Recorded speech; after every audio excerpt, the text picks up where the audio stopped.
Assalamualaikum warahmatullahi wabarakatuh. Kami kelompok 11 akan mempresentasikan tugas UAS dan praktikum mata kuliah pemasaran dengan judul Analisis Strategi Pemasaran PIA RB. Berikut merupakan anggota kelompok dari kelompok 11 dengan saya Fariha Nur Aziza NPM 79. Saya Fania Amanda Pramesti NPM 073. Saya Ferdiana Nur Puspakaritas NPM 77.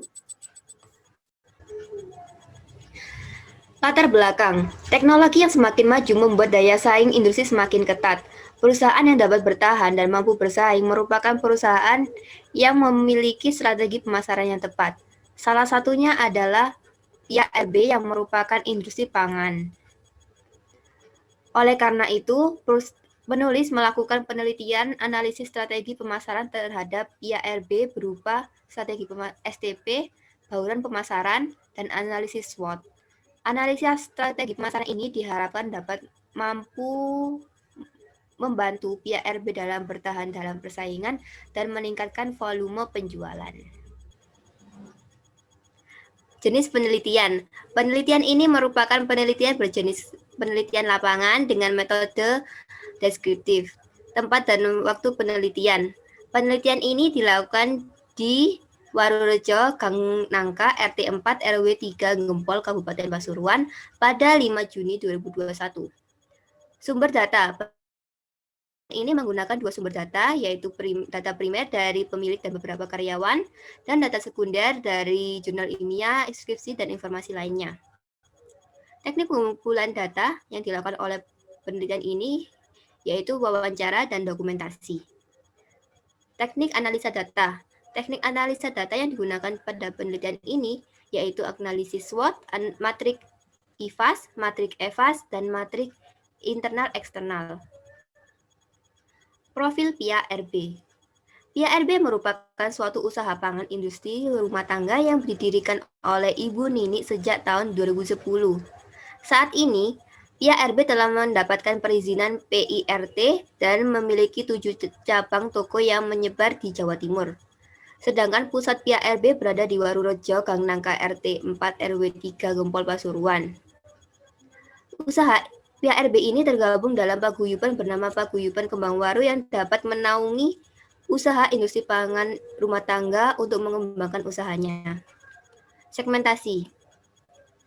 PIA-RB ini ditargetkan untuk konsumen dengan perekonomian menengah ke bawah dan juga ada dua kriteria. Untuk kriteria anak-anak biasanya PIA-RB lebih menjajakan PIA coklat, dan untuk kriteria orang dewasa PIA-RB menjajakan PIA kacang hijau. Konsumen PIA-RB ini dapat berjenis laki-laki maupun perempuan. Dari segi psikografis, yaitu gaya hidup, PIA-RB menentukan kriteria konsumen dengan memiliki kebutuhan konsumsi dan hobi mengonsumsi camilan. Targeting. PIA-RB ini menargetkan penjualan pada konsumsi objek-objek wisata, acara, dan konsumsi pribadi. Objek wisata seperti di Masjid Cengho, acara seperti acara hajatan pernikahan, hajatan sunatan, dan lainnya, dan konsumsi pribadi untuk camilan snack. Positioning. PIA-RB ini mengandalkan kualitas PIA dengan yang baik dan enak. Jika kualitas PIA yang berkurang, maka pihak RB akan menarik kembali produksinya dan tidak menjual kembali.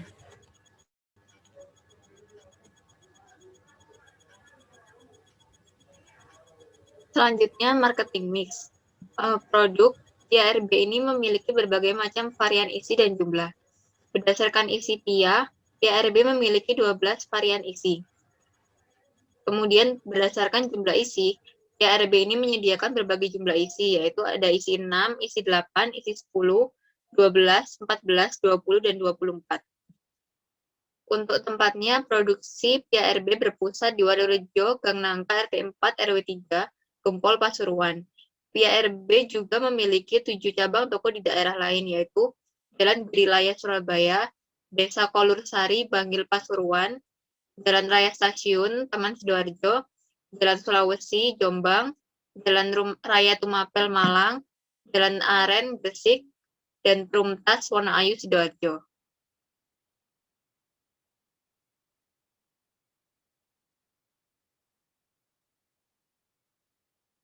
Berikut harga-harga PARB seperti tertera pada gambar. Penetapan harga PARB ini berdasarkan rasa, namun tetap disesuaikan dengan harga standar produk PIA yang telah ditetapkan oleh paguyuban, sehingga harga PIA setiap variasi tidak jauh berbeda.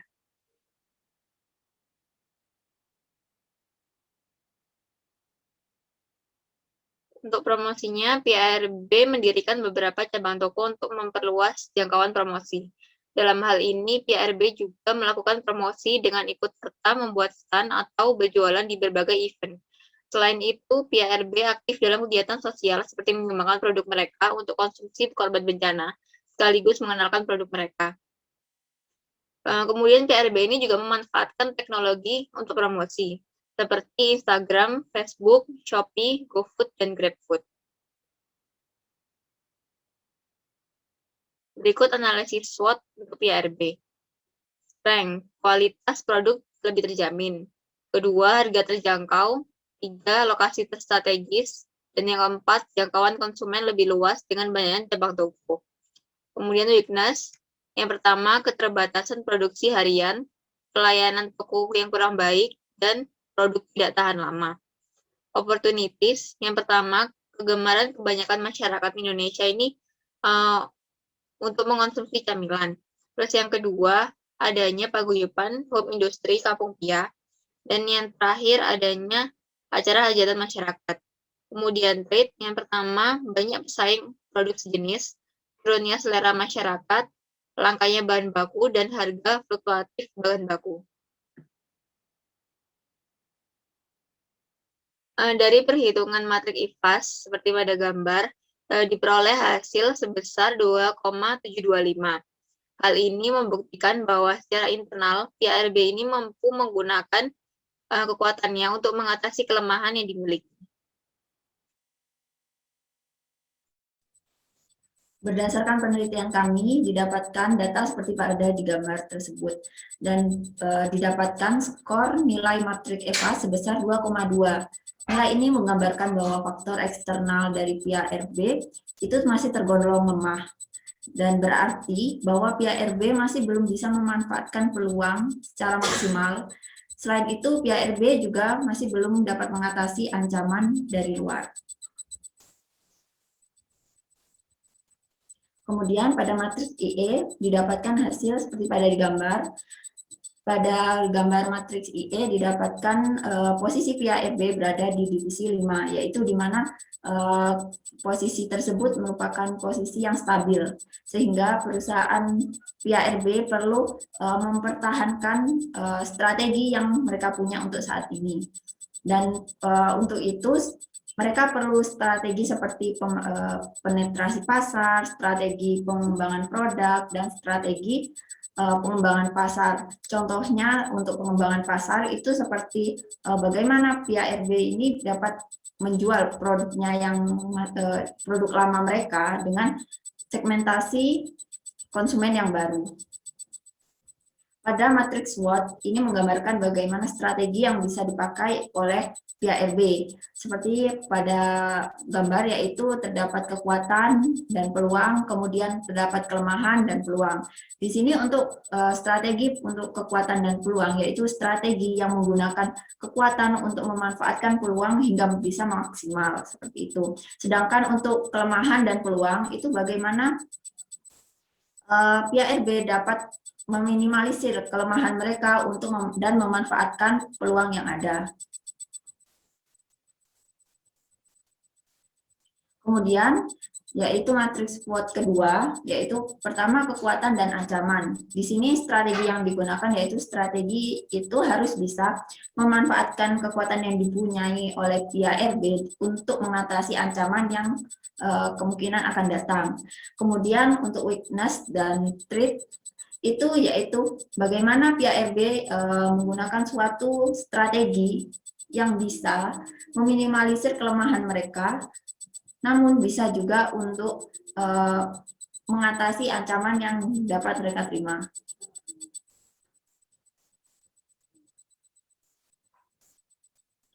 Dan terakhir yaitu kesimpulan. Berdasarkan hasil penelitian kami, dapat disimpulkan PIRB merupakan usaha pangan industri rumah tangga yang berlokasi di Warurejo. Dan dalam pemasaran produk, PIRB ini menjual produk di objek wisata, di acara, dan bisa juga untuk konsumsi pribadi. Sedangkan untuk strategi pemasaran, PIRB ini selalu berusaha menjaga kualitas produknya agar bisa terjamin. Dan berdasarkan analisis matriks EVAS dan EVAS yang kami dapatkan, itu diketahui bahwa pertama PIRB dapat memanfaatkan kekuatannya untuk menghadapi kelemahan usaha. Dan kemudian namun PIRB masih belum bisa merespon peluang yang ada dan belum bisa menghindari ancaman dari lingkungan eksternalnya. Sedangkan berdasarkan analisis matriks internal eksternal, pemasaran PIRB berada pada posisi yang stabil. Dan hal yang dapat dilakukan dalam posisi ini adalah mempertahankan strategi yang telah mereka lakukan dengan menggunakan strategi pemeliharaan, strategi penetrasi pasar, dan ataupun melakukan pengembangan produk dari produk lama. Sekian dari kelompok kami. Mohon maaf apabila ada salah kata. Wassalamualaikum warahmatullahi wabarakatuh.